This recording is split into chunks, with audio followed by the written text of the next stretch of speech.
क्षण कर्म चेतन बंधकारु, कर्म के अवसान का कह कर स्वरूप यथार्थ जग का, जो किया उपकार है उसके लिए जिन वाणी माँ को वंदना शत बार है, वंदना शत बार है, वंदना शत बार है।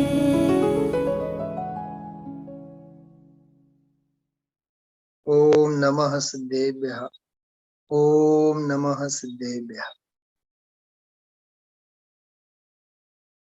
रात्रिकालीन स्वाध्याय में पंडित भागचंद जी साहब की अपूर्व रचना सत्ता स्वरूप के आधार से हम आप लोग सर्वज्ञत्व के संदर्भ में सर्वज्ञता की सत्ता और सिद्धि के संदर्भ में हम आप लोगों के अपने प्राप्त अल्प ज्ञान में, छद्म बुद्धि में वीतरागी सर्वज्ञ भगवंतों की श्रद्धा, उनके स्वरूप का विश्वास, अपने सर्वज्ञ स्वरूप का श्रद्धान, उसका विश्वास किस रूप से, किस पद्धति से, किस न्याय से, किस तर्क से लाया जा सकता है, प्राप्त किया जा सकता है, इसकी सुंदर विवेचना इस छोटी सी रचना में है। सत्ता स्वरूप, सत्ता का तो जो स्वरूप है सो तो है ही, लेकिन सत्ता का हम आप लोगों के श्रद्धान में जो स्वरूप, वस्तु स्वरूप में जो सत्ता है वो तो है ही, लेकिन अपनी श्रद्धा में वस्तु स्वरूप का स्वरूप, वस्तु स्वरूप का स्वरूप, उसकी श्रद्धा कितनी है और कितनी होनी चाहिए और कैसे होनी चाहिए, मतलब अपने वस्तुनिष्ठ ज्ञान की प्रसिद्धि के लिए लिखी गई यह रचना है। ज्ञान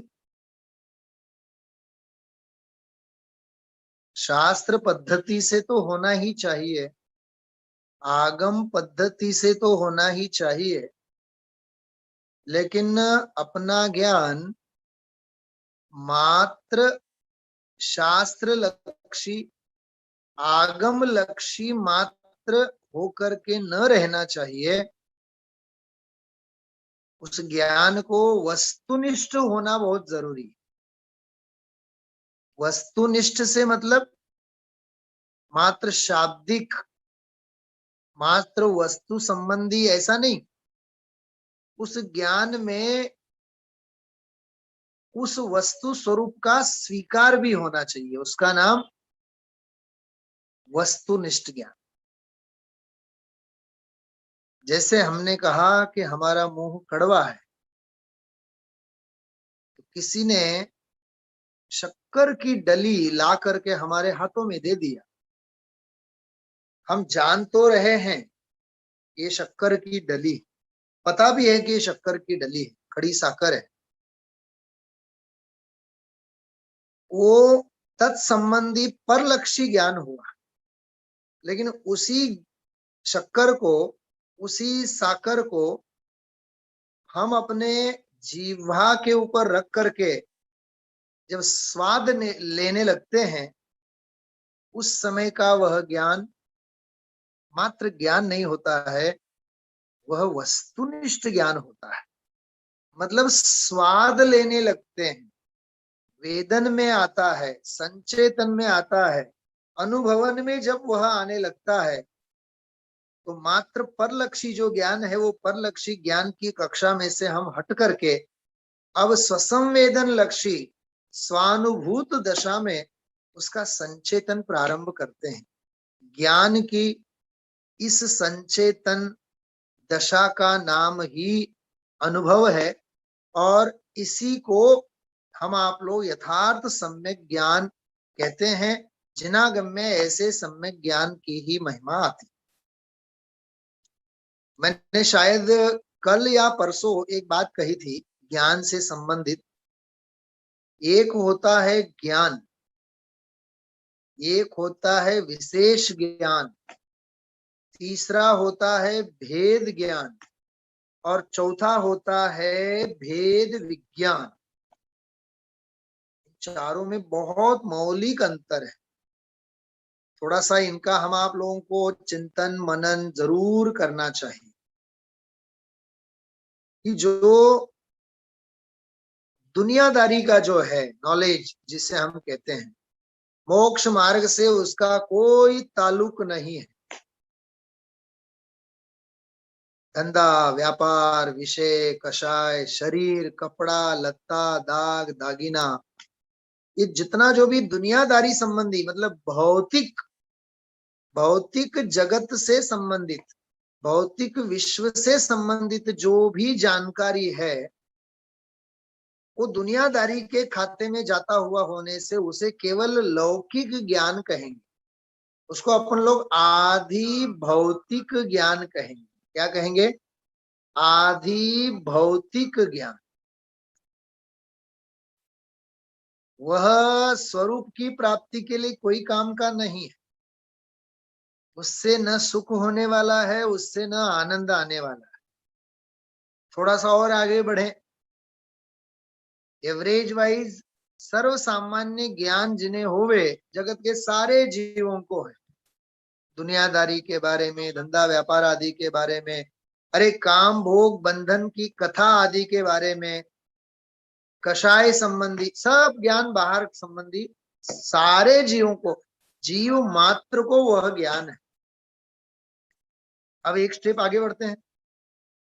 उसमें कोई बहुत बड़ा शास्त्रज्ञ होवे, वैज्ञानिक होवे, बहुत बड़ा इंजीनियर होवे, बहुत बड़ा नामी डॉक्टर होवे, नामी वकील होवे, नामी प्रोफेसर होवे, मतलब बिजनेस में कोई सफल होवे, तो उनमें भी जो विशेष विशेष विशेष लौकिक सफलता लौकिक अभ्युदय को प्राप्त किए हुए हैं वो भी विशेष ज्ञानी कहलाते हैं। दुनिया बड़े बड़े व्याकरण आचार्य होते हैं, बड़े बड़े साहित्य आचार्य होते हैं, बड़े बड़े ज्योतिष आचार्य होते हैं, बड़े बड़े अर्थशास्त्री होते हैं, समाज शास्त्री होते हैं, मनोवैज्ञानिक होते हैं, वैज्ञानिक होते हैं, जैसे नासा में साइंटिस्ट बड़े बड़े सब वेरी इंटेलेक्चुअल माइंड पावर जिनके पास है, मनी पावर नहीं माइंड पावर। वैसे तो हम आप लोग मनी पावर वालों को भी माइंड पावर में गिनने में देर नहीं लगाते हैं। जिसके पास बहुत पैसा हो बुद्धि है, कमाने की बुद्धि चाहिए, तो उसकी ज्ञान की हम प्रशंसा करते हैं। लेकिन वो एवरेज वाला पहला ज्ञान और ये विशेष जो इंटेलेक्चुअल वाला विशेष ज्ञान, दोनों भौतिक दुनिया से संबंधित है। आत्म ज्ञान से, मोक्ष मार्ग से, तत्व ज्ञान से, आनंद से, सुख से, शांति समाधान से, सम्यक दर्शन से, मोक्ष मार्ग से उसका कोई भी संबंध नहीं। समझ में आ रही बातें? ज्ञान और विशेष ज्ञान, ये दो की अपन ने चर्चा की। अब आगे बढ़ते हैं। तीसरा जो है वह भेद ज्ञान। अब आ गया आत्म कल्याण के निकटवर्ती ज्ञान, भेद ज्ञान। હું જીવ છું, મારામાં જ્ઞાન છે અને હું જ્ઞાનથી જાણું છું। मुझमें ज्ञान है, हाँ मुझमें ज्ञान है, मैं ज्ञान से जानता हूं। शरीर अजीब है, शरीर कुछ भी जानता नहीं है, शरीर में ज्ञान नहीं है, शरीर अजीब है। इस प्रकार से शरीर संबंधी भी जो ज्ञान है और मैं तो जीव हूं, मुझमें तो ज्ञान है, इस प्रकार से अपने आत्मा संबंधी शास्त्र लक्ष्य मतलब शास्त्रोक्त पद्धति से, शास्त्र के आधार से जो केवल आगम के आलोक में, विकल्पात्मक ज्ञान में, जो देह मन वाणी आदि से भिन्न पृथक जो भी हम आप लोगों को ज्ञान वर्तता है, वह भी ज्ञान है। वो सम्यक ज्ञान वाला ज्ञान नहीं है, वो भेद ज्ञान वाला ज्ञान है। सम्यक तो सन्मुख की दशा में होने वाला वह ज्ञान है। सम्यक सन्मुख वाला जीव है वो तो अज्ञानी ही है, मिथ्या दृष्टि है। लेकिन उस मिथ्या दृष्टि को जो ज्ञान होता है, जैसे अभी सुबह के स्वाध्याय में ये प्रमाण नए निक्षेप आदि वाली जो चर्चाएं आई थी, बहुत मार्मिक चर्चा हम आप लोगों ने सुनी है कि मिथ्यात्व की दशा में, अज्ञान की दशा में, मिथ्या दृष्टि की दशा में जो भी ज्ञान हुआ वो सम्यक ज्ञान तो नहीं है, वो अनुभव वाला ज्ञान तो नहीं है। परोक्ष से जाना, प्रत्यक्ष से जाना, लेकिन वो परोक्ष और प्रत्यक्ष से जो भी जाना गया है उसे प्रमाण ज्ञान वैसे आगम की दृष्टि से कहेंगे, अध्यात्म की दृष्टि से वह प्रमाण ज्ञान नहीं है। वो प्रमाण भी अप्रमाण है। कुछ समझ में आ रहा है? हाँ, पेंटागन वाले दिमाग में बात बैठ रही है। पुस्तक लक्ष्य है ना, वो शास्त्र लक्ष्य है। इसलिए आगम की अपेक्षा से वह ज्ञान प्रामाणिक कहलाता हुआ भी अध्यात्म की अपेक्षा से वह प्रामाणिक नहीं बल्कि अप्रामाणिक कहलाएगा। उसको समय सार की 11वीं 12वीं 13वीं गाथा में अभूतार्थ कहा। वो है वो अभूतार्थ। वो 11वीं गाथा में जो व्यवहार सब अभूतार्थ है जो कहा है, वो है वो अभूतार्थ। प्रमाण भी अभूतार्थ, प्रमत्त भी अभूतार्थ, अप्रमत्त भी अभूतार्थ। निश्चय शास्त्र लक्षी जाना हुआ वो भी अभूतार्थ। निश्चय मतलब द्रव्यार्थिक नहीं वाला, पर्यायार्थिक नहीं से जो जाना है वो भी अभूतार्थ। प्रमाण से प्रत्यक्ष परोक्ष जो भी जाना है वो सब अभूतार्थ। निक्षेप, नाम, स्थापना, द्रव्य, भाव, जो जितना जो भी अनुभव के बिना जितना जो भी आगम लक्षी जाना गया ज्ञान है वो सब आगम की अपेक्षा से प्रमाण होते हुए भी सब अप्रमाण के खाते में। ये है समय सार, ये है अध्यात्म, ये है आत्महित का मार्ग। बहुत गजब की बातें हैं। समय सार मतलब ही रस पीने का विषय है। वो वही बात यहां अपन कर रहे हैं कि दुनिया भर की धंधा व्यापार आदि के संदर्भ में जो भी जितना भी भौतिक ज्ञान है, वो भौतिक ज्ञान कोई काम का नहीं है, वो आदि भौतिक ज्ञान है। और आत्म कल्याण के मार्ग में आदि भौतिक ज्ञान काम का नहीं होता है, आध्यात्मिक ज्ञान काम का होता है। क्या कहा मैंने? आदि भौतिक नहीं, आध्यात्मिक ज्ञान। कुछ समझ में आया? हाँ, अब्दुल कलाम भी ज्ञानी थे, तो क्या सम्यक दृष्टि वाले ज्ञानी थे? नहीं। वो रॉकेट से संबंधी, साइंस से संबंधी, समझ में आया? भौतिक भौतिक विज्ञान से संबंधित थे ना वो तो। हाँ, उससे क्या लेना देना? उससे कौन सा आत्म कल्याण हमें होने वाला है बताओ? बात कितना कितना फेर समझ में आ रहा है आप लोगों को? हाँ, दुनियादारी का ज्ञान, धंधा व्यापार आदि का ज्ञान वो कोई ज्ञान ही नहीं कहलाता है। आत्मज्ञान ही ज्ञान है, शेष सभी अज्ञान। आत्मज्ञान ही ज्ञान कहलाता है, शेष सभी तो अज्ञान कहलाता। कितने बोल हुए ज्ञान से संबंधित? 4। ज्ञान, विशेष ज्ञान दुनिया भर का, और तीसरा अपन ने लिया भेद ज्ञान। सविकल्प अवस्था में, सम्यक दर्शन से पूर्व, अनुभव से पूर्व, सम्यक की भूमिका में जो पात्र जीव को भी ज्ञान होता है वो भी भेद ज्ञान कहलाता है।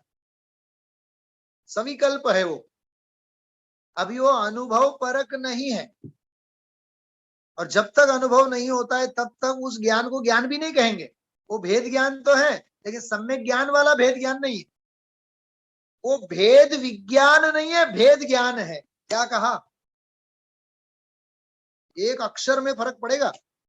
वो भेद ज्ञान तो है, लेकिन भेद विज्ञान नहीं। बहुत गजब की बातें हैं।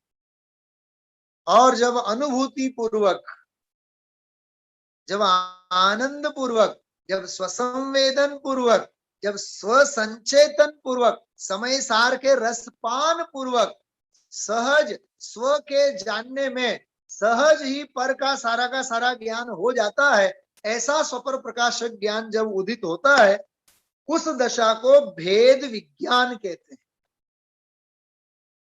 वो भेद विज्ञान है। इतना ही है स्वपर प्रकाशक का स्वरूप। हाँ, इसमें कोई ज्यादा दिमाग चलाने जैसा विषय नहीं है। समझ में आ जाए तो संक्षेप में समझ में आ जाए, नहीं समझ में आवे तो भव भव तक नहीं समझ में आ जाए। हाँ, वो की फैक्टर ख्याल में होना चाहिए। अब आगे चलते हैं। ज्ञान, विशेष ज्ञान, भेद ज्ञान और भेद विज्ञान। भेद विज्ञान तः सिद्धा सिद्धाए किल केचन। भेद विज्ञान से जितने भी सिद्ध हुए हैं वे सब भेद विज्ञान से हुए हैं। अस्यैवा भाव तो बद्धा बद्धाए किल केचन। और जितने जो भी बंधे हुए हैं वे सब भेद विज्ञान के अभाव से ही बंधे हुए हैं। भेद विज्ञान शब्द है, याद रखना आप। मात्र ज्ञान नहीं, मात्र विशेष ज्ञान नहीं, मात्र भेद ज्ञान शब्द नहीं दिया है, भेद विज्ञान शब्द दिया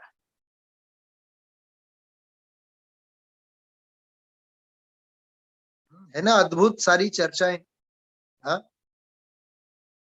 अब जो हम आप लोग जो ले रहे हैं विषय सत्ता स्वरूप में, उसमें 3 बातें आई थी कल। वो मैं अभी स्लाइड भी रखूंगा, फिर मैं डिटेल में लेना चाहता हूं। बहुत गजब का प्रमेय। आज सुबह के स्वाध्याय में भी मैंने इशारा किया था थोड़ा सा। कुल परंपरा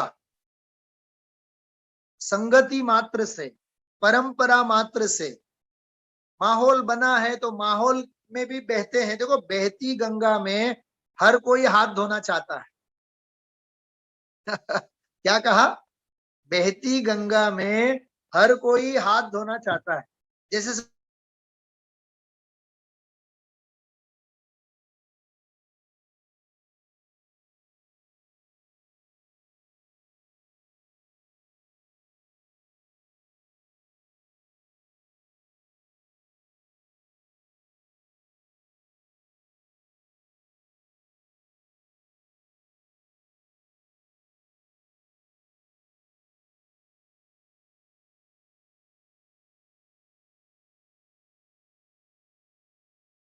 बताओ, वो जितने भी लोग देख रहे हैं शोभा यात्रा में, कुछ लोग तो साथ में जुड़ भी जाते हैं।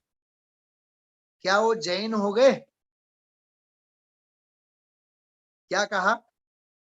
अपने अपने घरों में खड़े होकर के ताली भी बजा रहे हैं। क्या वो जैन हो गए? ये मैं पूछ रहा हूं आपको। हा? कई बार ऐसा भी होता है, मालूम आप लोगों को, कि अपन कहीं से गली में से निकल रहे हैं, शेरी गली में से निकल रहे हैं रोड के ऊपर से, तो अपने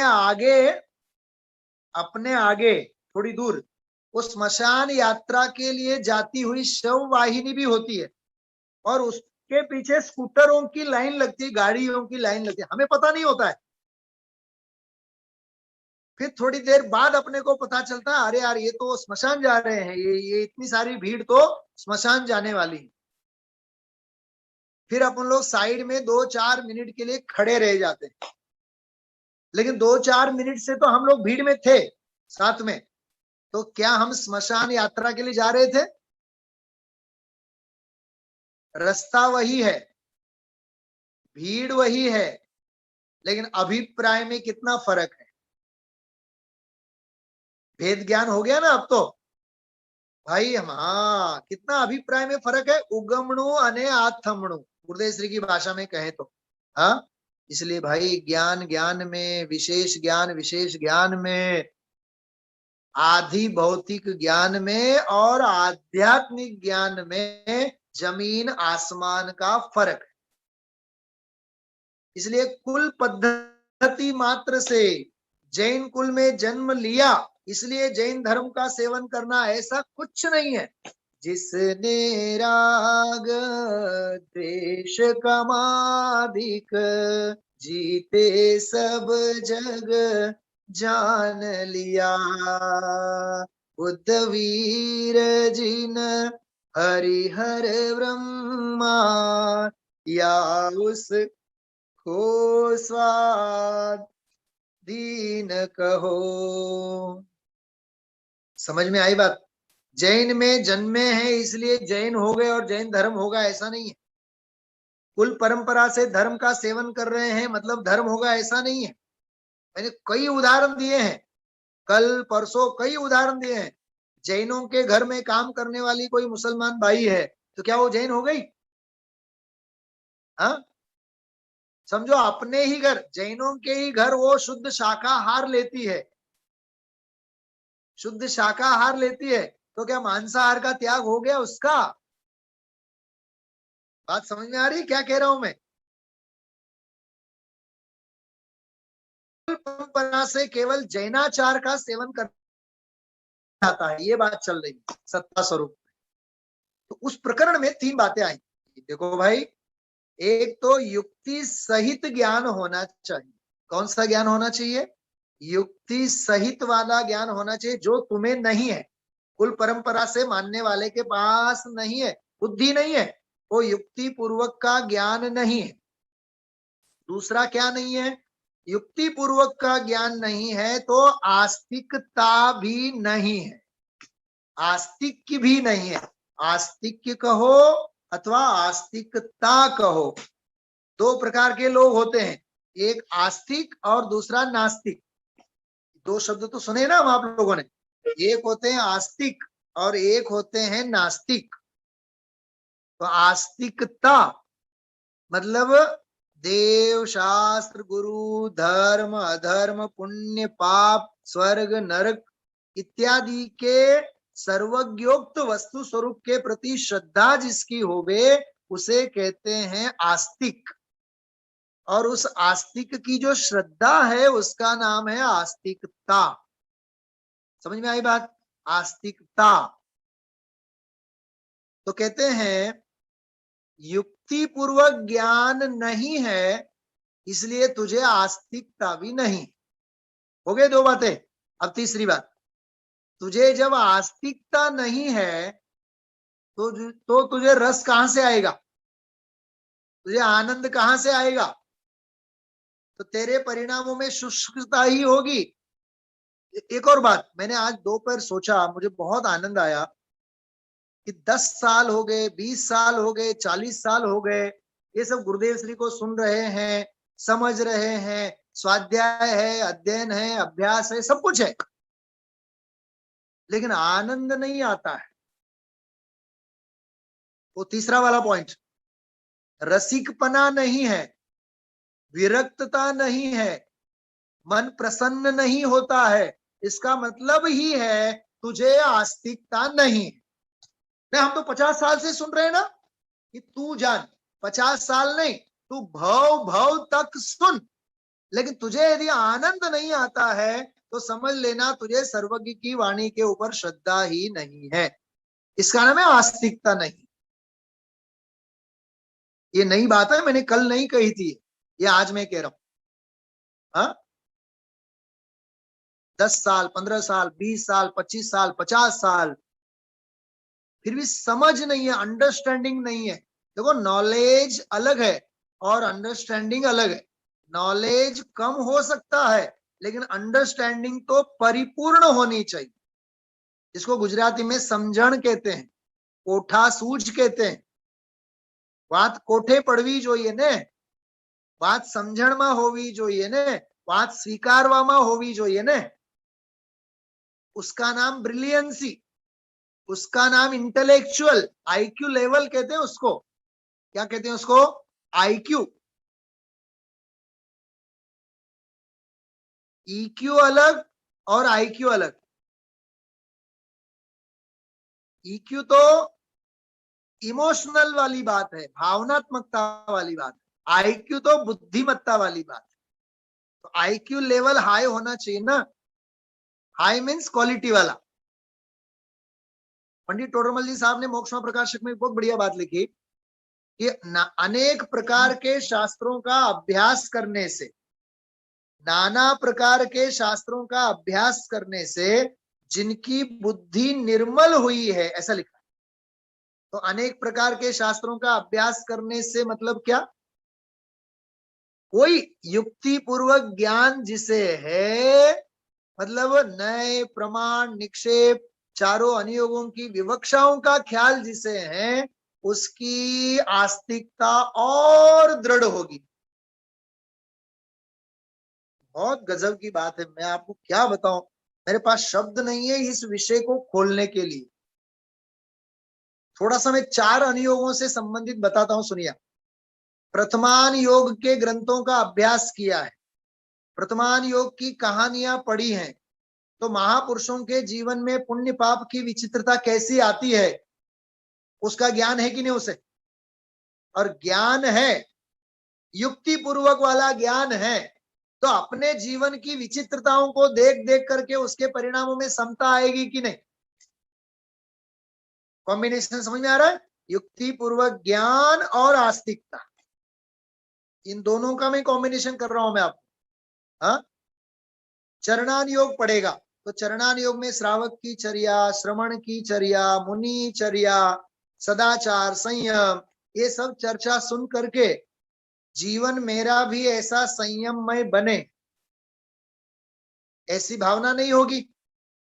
सदाचार में जीवन नहीं होगा, क्योंकि युक्ति पूर्वक यदि ज्ञान होगा तो जीवन में उन क्रियाओं के प्रति उसे आस्तिकता आएगी कि नहीं?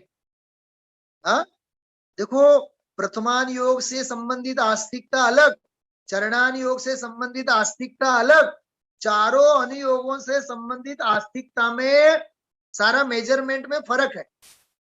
हाँ, द्रव्यान योग के ग्रंथों को पढ़ेगा तो रत्नत्रय, मोक्ष मार्ग, भेद ज्ञान, तत्संबंधी जो भी जीवन में परिवर्तन है ये आएंगे कि नहीं उसके? भेद विज्ञान की भावना दृढ़ होगी कि नहीं उसकी? हाँ, तो जिसे युक्ति पूर्वक ज्ञान होता है उसके परिणमन में आस्तिकता होगी होगी होगी और लाख बार होगी। और जिसके जीवन में ये दो हैं, युक्ति पूर्वक ज्ञान और आस्तिकता, उसका जीवन आनंदमय ही होगा, उसका जीवन रस परिपाक से भरा हुआ होगा, शुष्क नहीं होगा उसका जीवन, ड्राई नहीं होगा उसका जीवन, प्रसन्न प्रसन्न प्रसन्न प्रसन्न होगा उसका जीवन। फिर पुण्य पाप के उदय में भी उसके परिणाम कभी बिगड़ेंगे नहीं, वो सहज समभाव से उदयाधीन परिस्थिति को देखेगा और अपनी परिणति को संभालते हुए वह मोक्ष मार्ग में आगे आगे आगे आगे बढ़े। तीनों का कॉम्बिनेशन समझ में आया आप लोगों को? हाँ, अब आप देखिए स्क्रीन के ऊपर मैं जो दिखा रहा हूं आपको, हाँ, इसके ऊपर मैंने जो सुबह कही थी बात, आज थोड़ी सी इसी की चर्चा करता हूं और विशेष 2-3 पॉइंट और लेने हैं मुझे। पहला है युक्ति पूर्वक ज्ञान, इसको न्याय की भाषा में कहते हैं प्रमाण नयात्मिका युक्ति। ये प्रमेय रत्नमाला की फुटनोट में, न्याय दीपिका के फुटनोट में युक्ति की परिभाषा है ये, प्रमाण नयात्मिका युक्ति, मतलब प्रमाण और नय ही है आत्मा जिसका, मतलब प्रमाण और नए स्वरूप जो होती है उसे युक्ति कहते हैं। जैसे अपन लौकिक जीवन में लॉजिक, तर्क, तिकड़म लड़ाने की जो बात करते हैं, युक्ति, जैसे गुजराती में कहावत है, बळथी जे न थाय तेने कळथी करवो जोई। बल मतलब शारीरिक बल जहां काम नहीं आता है वहां हमें मानसिक युक्तियां लड़ानी चाहिए।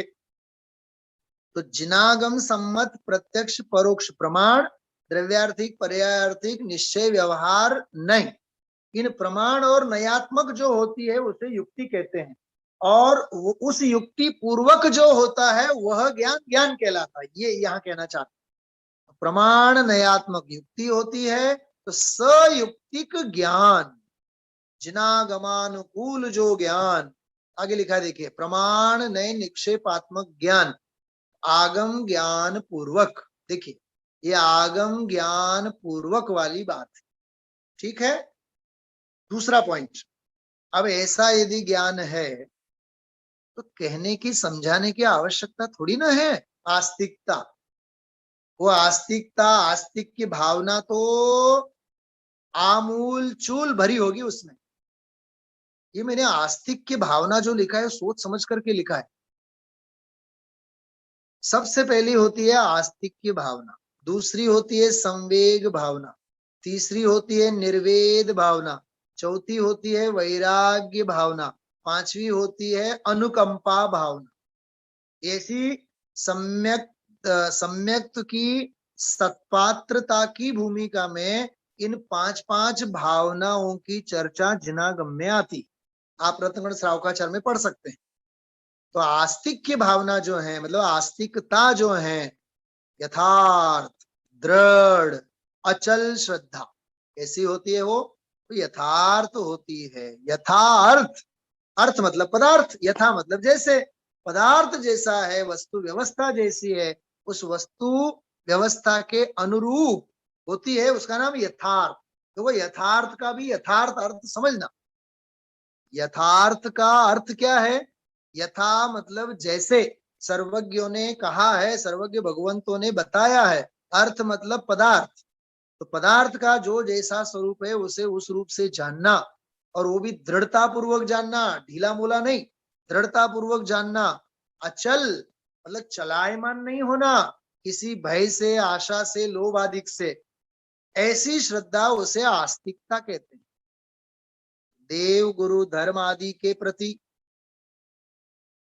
अथवा तत्व व्यवस्था के प्रति, हाँ ये गजब का शब्द है ये, तत्व व्यवस्था।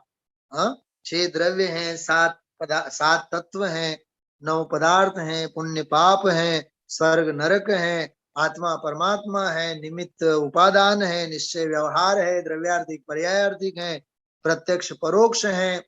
सारी जो पदार्थ व्यवस्था है, तत्व व्यवस्था है।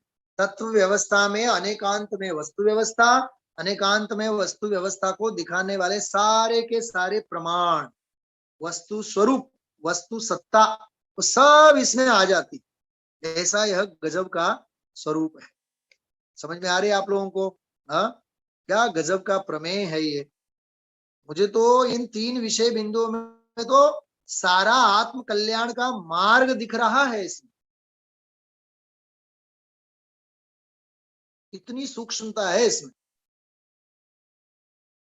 युक्ति पूर्वक ज्ञान हो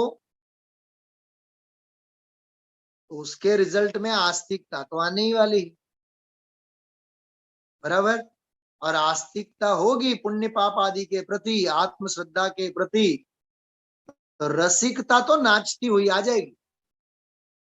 हाँ, आई आई अंतर में आत्म की महिमा, उछले छे आनंद ही लोर, प्रभु मारा नाच रहा मन मोर। ये रसिकता वाला पॉइंट है ये।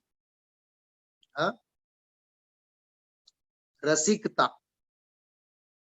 हमारे एक मित्र हैं, अच्छे मेरे सीनियर मित्र हैं, उन्होंने अपनी बेटी का नाम रसिका रखा है। रसिका,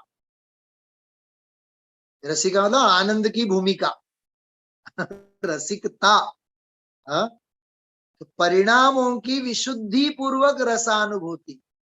देखो, परिणामों की विशुद्धि भी होनी चाहिए, विशुद्धि लब्धि, तो विशुद्धि पूर्वक रसानुभूति, रस रस का प्राशन होना चाहिए। गन्ना चबा चबा के खाओ या रस पियो, क्या करो? अच्छा काम कौन सा है? बस सीधा रस पियो। कौन हो गन्ना चबा चबा करके हैरान हो जाएगा, दांत भी टूट जाएंगे, परेशानी, गाल छिल जाएंगे, हाथ गंदे हो जाएंगे। हाँ, हमें तो तैयार माल चाहिए, बस रस तैयार करके दे दो, रसपान। हाँ, तो रसिकता अर्थात परिणामों की विशुद्धि पूर्वक रसानुभूति होनी चाहिए। वाह, समय सार सुन रहे हो तो समय सार सुनो मत। क्या कहा? समय सार सुनते समय समय सार नहीं सुनना, बल्कि समय सार की रसानुभूति करना। क्या समझ में आ रहा है? बंबई वालों को समझ में आ रही बात? हाँ, समय सार सुनते समय मात्र सुनना नहीं, देखो सुनने की प्रक्रिया को संस्कृत में कहते हैं श्रावण। क्या कहते हैं? श्रावण प्रत्यक्ष। सुनना होता है ना, तो उस श्रवण की जो क्रिया हुई उसमें श्रवणा चाहिए ना। क्या कहा? श्रवण की जो क्रिया हुई उसमें श्रवणा चाहिए ना। श्रवणा, श्रवण श्रवण श्रवण श्रवण, झरना चाहिए ना। आनंद के झरने झरते प्रदेशों में, ये होना चाहिए ना। उसका नाम है रसिकता। परिणामों की विशुद्धि पूर्वक रसानुभूति, तात्विक सौंदर्यानुभूति। वाह, ये मैंने कल भी कहा था आप लोगों को। तामसिक सौंदर्यानुभूति नहीं, विषय भोगों आदि को देख देख करके जो मन प्रसन्न होता है वो तामसिक सौंदर्यानुभूति है। बंगला देख देख करके जो खुशी होती है वह तामसिक सौंदर्यानुभूति है। राज परंपरा वैभव भोग विलास देख देख करके जो खुशी होती है वह राजसिक सौंदर्यानुभूति है। और मुनि दशा की बात सुनकर, आनंद की बात सुनकर, आत्मा की बात सुनकर, वैराग्य की बात सुनकर, तत्व की बात सुनकर जो हृदय में प्रसन्नता होती है उसका नाम तात्विक सौंदर्यानुभूति। उसके लिए ब्रैकेट में शब्द दिख रहा है आप लोगों को, चूंघा जीव। कौन सा जीव? चूंघा। पंडित बनारसी दास जी ने 5 प्रकार के जीवों की बात की है समय सार में, नाटक समय सार में। डूंगा, ऊंगा, सूंगा, चूंगा, गूंगा। मैंने तो कई बार इसके ऊपर स्वाध्याय भी किए हैं यहाँ। हाँ, डूंगा सिद्ध कहे सबको, सूंघा ऊंघा मूरख दो। ऊंघा मतलब विषय कषायों में सोने वाला, सूंघा मतलब सुन करके घर चले जाने वाला, केवल सुनने वाला सूंघा। मूर्ख है दोनों। चूंघा जीव मोक्ष अधिकारी, मोक्ष का अधिकारी जीव कौन सा है? चूंघा।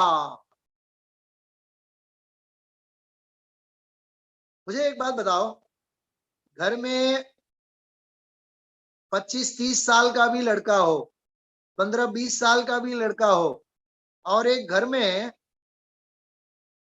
6 महीने का बच्चा हो, इनमें समझदार कौन है बताओ? 6 महीने का बच्चा समझदार है या वो 15 साल का बच्चा समझदार है?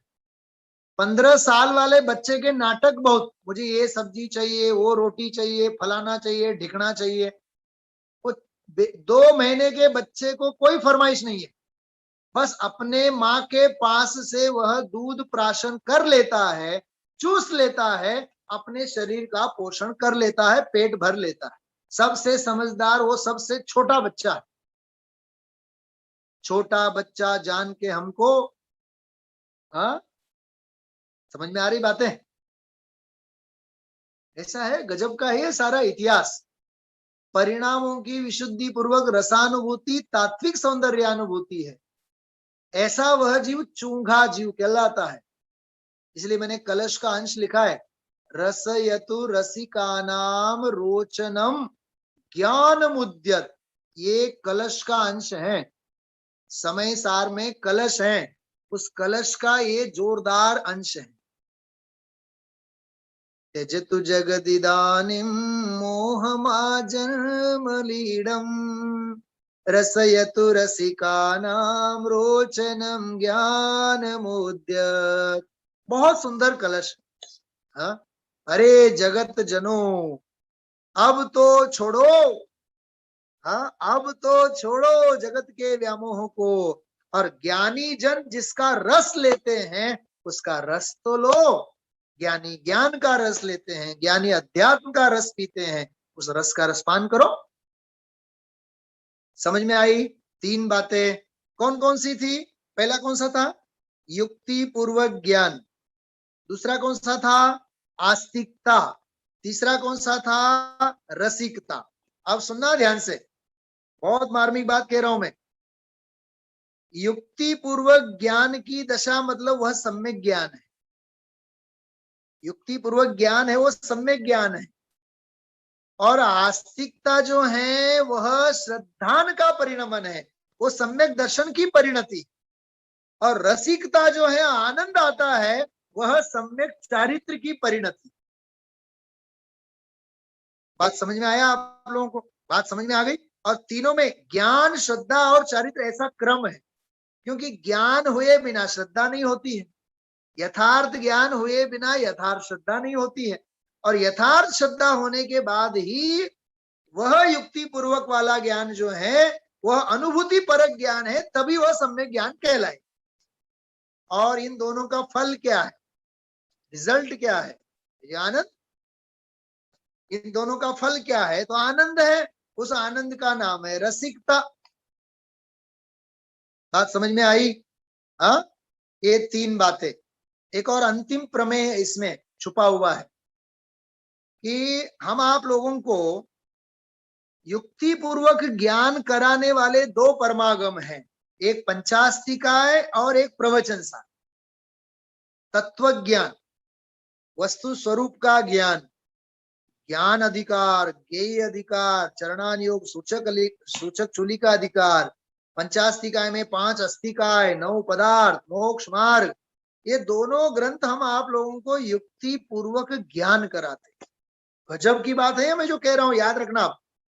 इन दोनों शास्त्रों का स्वाध्याय जितना जितना दृढ़ होगा, उतना उतना हमारा युक्ति पूर्वक ज्ञान है वो पैना होगा, शार्प होगा। ठीक है, आगे बढ़ते हैं। आस्तिकता, प्रवचन सार और पंचास्तिका यदि समझ में आ गए तो आत्मा कौन है उसकी श्रद्धा हुए बिना नहीं रहेगी। आस्तिकता में समय सार, आत्मसत्ता, चिदानंदेक रूपम, चैतन्य स्वभावी भगवान आत्मा की श्रद्धा हुए बिना नहीं रहेगी। समझ में आ रही बातें? बहुत गजब की बातें हैं। तो आस्तिकता में समय सार छुपा हुआ है, सत्ता, सत्ता स्वरूप जो अपन ले रहे हैं ग्रंथ, आत्म सत्ता की बात है। तो पंचास्तिकाय और प्रवचन सार ये युक्ति पूर्वक ज्ञान से रिलेटेड परमागम है। आस्तिकता से संबंधित रिलेटेड शास्त्र है समय सार। नमः समय साराय स्वानुभूत्या चकासते चित स्वभावाय भावाय सर्वभावांतरच्छिदे। तो आस्तिकता का ज्ञान कराया ना, तो समय सार। अब युक्ति पूर्वक ज्ञान भी हो गया पंचास्तिकाय और प्रवचन सार के भरोसे, और समय सार को पढ़कर, समय सार को समझकर मैं मेरी भगवान आत्मा की आस्तिकता का विभास हो गया। अब रहा क्या? आनंद रह गया। तो आनंद को बताने के लिए, रसिकता को समझाने के लिए नियम सार ग्रंथ है। नियम सार आनंद का ग्रंथ है, आनंद की अनुभूति कराने वाला ग्रंथ है। देखो आप, इन तीनों शब्दों में किस प्रकार 4 परमागम जुड़े हुए। और नियम सार की बात आ गई, अंदर की मस्ती नियम सार है और बाहर का पवित्र जीवन वो अष्टबाहुड़ है। आ गए 5 परमागम। इन तीनों विषय बिंदुओं में 5 परमागम शामिल है। कहीं समझाई छे? समझ में आ रही बातें? इतना सुंदर ये युक्ति पूर्वक ज्ञान, आस्तिकता और रसिकता, याद रखना। ये मैं बहुत बड़ी पूंजी आपसे मैंने शेयर की है, बहुत बड़ी पूंजी। इसकी कोई मोल नहीं है। इसको आप न लिख सकते हैं, बस समझ सकते हैं दिमाग में कॉम्बिनेशन कैसा है इनमें।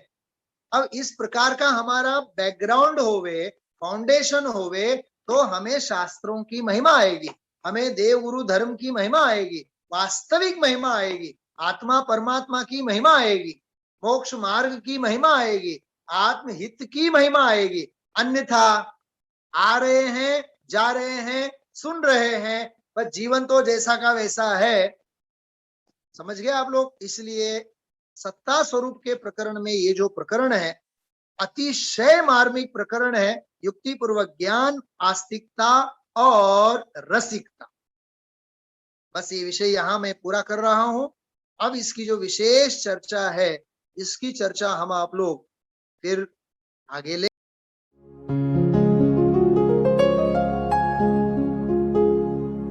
निज निधि निज में बताए, यह अनंत उपकार है उसके लिए जिन वाणी माँ को वंदना शत बार है, वंदना शत बार है, वंदना शत बार है।